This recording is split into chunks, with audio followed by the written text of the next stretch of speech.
Masechet Baba Kama, résumé du Daf Lamed Zayin.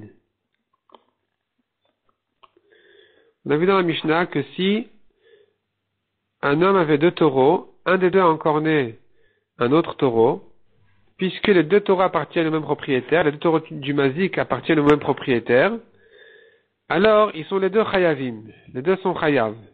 La Gemara demande qu'est-ce que ça veut dire les deux sont chayav. Finalement la Gemara conclut et dit comme ça. Les deux sont chayav, ça veut dire que si les deux sont présents, il devra payer.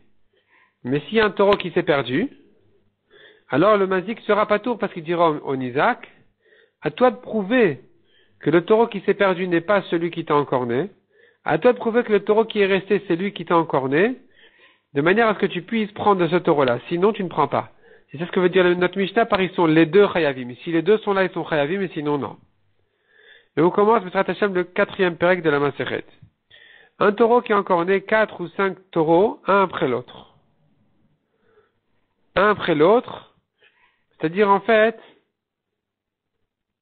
il a encorné un premier taureau, il a vu un autre, il n'a pas encorné. Donc il n'est pas devenu mouad.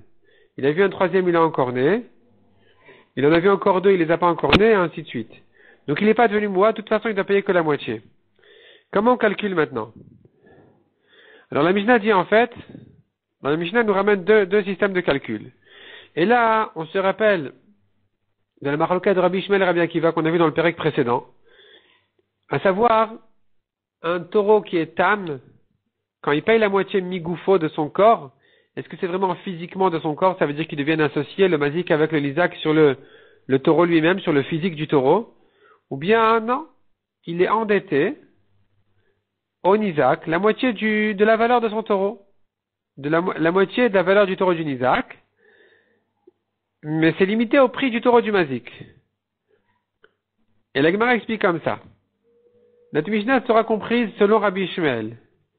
Selon Rabbi Ishmael qui dit qu'ils sont tous des créanciers, tous les nizakim sont comme des créanciers en fait, il est endetté à eux il doit les dédommager, il doit payer, donc s'il a une dette, il n'a qu'une dette à les payer, à leur payer, c'est pas qu'ils deviennent tous associés sur le taureau.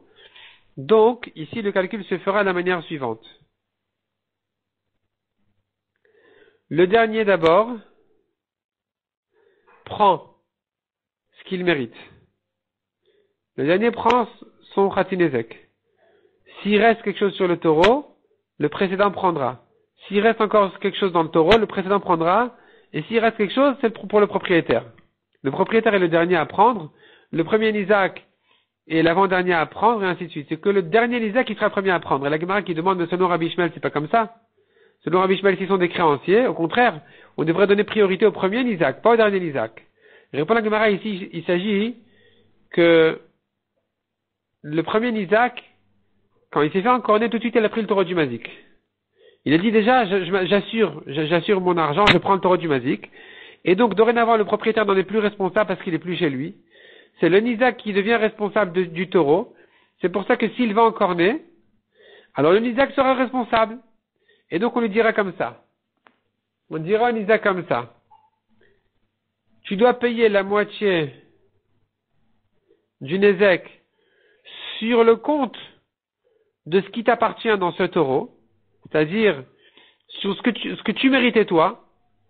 Si toi tu avais 100 zouz sur le taureau, et que le dommage a été de 200 zouz, donc tu dois payer la moitié 100, tu as perdu tes 100, et tu rends 100 au propriétaire. S'il y a encore un autre nizak, plus tard, et le dernier nizak, il a pris le taureau, donc ici, à chaque fois, le dernier, il est responsable, c'est-à-dire à chaque fois, le dernier qui a gardé le taureau, il est responsable du nizak suivant, et donc il perd ce qu'il devait prendre, et on rend au propriétaire ce qu'il méritait depuis le début, c'est 100. Si le taureau il valait 200, le propriétaire dès qu'il a encorné, donc il s'est engagé à payer 100. 100 du taureau qui a encorné reste à lui. Le deuxième 100 du taureau qui a encorné doit passer au nizak qui lui aussi méritait 100 pour son nizak qui était de 200. Donc la moitié c'était 100. Donc le propriétaire devra toujours récupérer ses 100 et les nizakim doivent se faire passer l'un à l'autre. À chaque fois, le dernier prendra. puisque l'avant-dernier, toujours c'est lui qui a gardé le taureau. Et ce qu'on veut dire par s'il reste, le précédent prendra, ça veut dire comme ça. Si le dernier taureau, il valait peu, donc une fois que le dernier Nizak a reçu ce qu'il méritait, il reste encore de l'argent sur le Nizak d'avant, le Nizak d'avant pourra récupérer. Par exemple, le premier taureau valait 200. Il a encore né un deuxième taureau qui valait 200. Le premier Nizak mérite 100. Il a attrapé le taureau. Il a encore né encore un taureau qui ne vaut que 50. Qui ne vaut pardon que 100. Donc il mérite 50. Or, le premier Nizak, il avait 100. Il donnera 50, il garde 100, il rend 100 au propriétaire. S'il a encore né encore un autre taureau qui vaut 50, alors à nouveau, le dernier, il mérite 25 pour ces 50 qu'il a perdus. Celui d'avant prendra le reste et ainsi de suite. Et le premier propriétaire, il récupère ses 100. Ça, c'est le système de calcul selon Rabbi Ishmael dans le cas où le Nizak, il a pris le taureau. Mais Rabbi Akiva ne pense pas comme ça. Rabbi Akiva qui dit qu'ils sont associés, le Mazik et le Nizak sur le taureau. Alors, la Gemara ramène au nom de Rabbi Shimon tout un calcul selon ce principe de Rabbi Akiva, qui dit que puisqu'ils sont les deux associés sur le taureau, alors, quand il a encore né une deuxième fois, ils devront les deux, le propriétaire et le premier Nizak, assurer Khatinezek au dernier. Et ils vont se partager le reste. Donc si maintenant le premier taureau il valait 100, disons que tous les taureaux ils valent 200. Alors, le dernier il prend 100, l'avant-dernier il prend 50, et les deux premiers prennent 25-25. De manière à ce que chacun se charge de son pourcentage qu'il a sur le taureau. La Gemara ensuite traite un nouveau sujet. Quelqu'un qui a frappé son ami sur son oreille ou qui lui a fait honte en criant à son oreille, il doit lui payer un sela. Combien c'est un sela?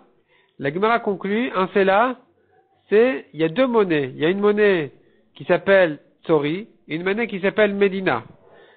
Et tout argent fixé par la Torah, il se calcule dans les monnaies de Tsori, la monnaie importante.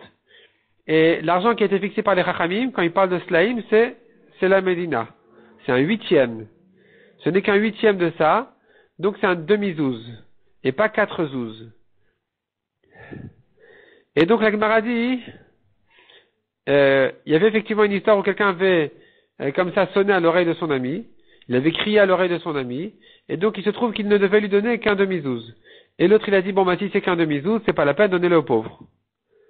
Et puis ensuite il a regretté, il a dit non vous savez quoi, je le veux. Je le veux ce demi-zouz. Et Rabbi Yosef lui a dit c'est trop tard, tu l'as donné aux pauvres, c'est aux pauvres. Pourquoi? Même s'il n'y a pas de pauvres ici, moi qui suis le Gabay Tzedaka, ma main est comme la main des pauvres. La Gemara termine par une histoire avec le méchant Hanan qui lui aussi avait sonné à l'oreille de quelqu'un, il avait crié à son oreille ou frappé à son oreille, et donc il devait lui donner un demi-zouz, il avait un zouz entier.